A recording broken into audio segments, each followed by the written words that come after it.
Hello प्यारे बच्चों, आप लोगों ने कई बार ऐसे सर्किट डायग्राम देखे होंगे।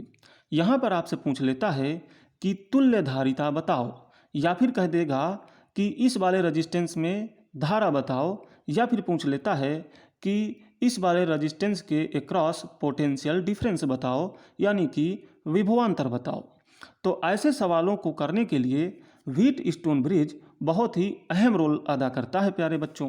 लेकिन होता यह है कि जो व्हीटस्टोन ब्रिज है इसके कई रूप होते हैं, तो कई बार हम व्हीटस्टोन ब्रिज को पहचान ही नहीं पाते हैं। और अगर हम व्हीटस्टोन ब्रिज को नहीं पहचान पाएँ तो सवाल बेहद ही कठिन हो जाता है, और कभी कभी तो हम सवाल को सॉल्व भी नहीं कर पाते, इतना कठिन हो जाता है। और ये जो सवाल हैं प्यारे बच्चों, हर जगह पूछे जाते हैं, चाहे ये बोर्ड एग्जाम्स में हो, चाहे जेईई मेंस या एडवांस्ड में हो, या फिर नीट में हो, तो हर जगह ये सवाल पूछे जाते हैं। तो आज मैं आपके इसी प्रॉब्लम का सलूशन लेकर आ गया हूँ, ताकि आप देखते ही 1 सेकंड में ही पहचान जाएं कि व्हीटस्टोन ब्रिज यहाँ पर है या नहीं है प्यारे बच्चों।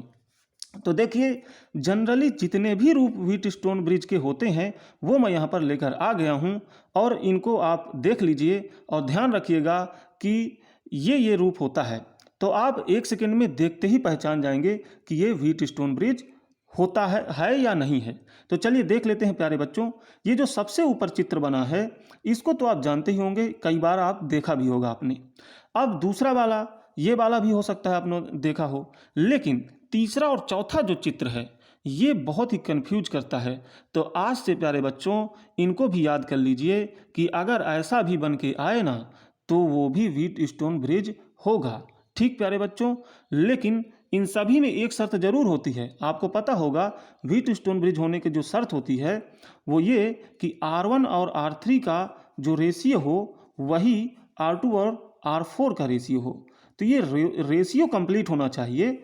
बाकी चित्र अगर ऐसा निकल के आए और ये भी फॉलो हो तो वो व्हीटस्टोन ब्रिज होंगे प्यारे बच्चों।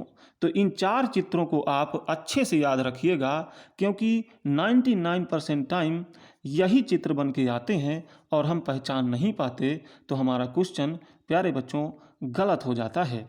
तो ये मैं समझता हूँ कि आपके लिए बहुत ही हेल्पफुल वीडियो रही होगी। तो अगर ये वीडियो आपको अच्छी लगी हो तो मेरे चैनल को सब्सक्राइब जरूर करना प्यारे बच्चों, ताकि ऐसी ही इम्पॉर्टेंट और अच्छी अच्छी वीडियोज़ लेकर मैं आपके लिए हाजिर होता रहूं, आता रहूं। तो नमस्कार प्यारे बच्चों, धन्यवाद।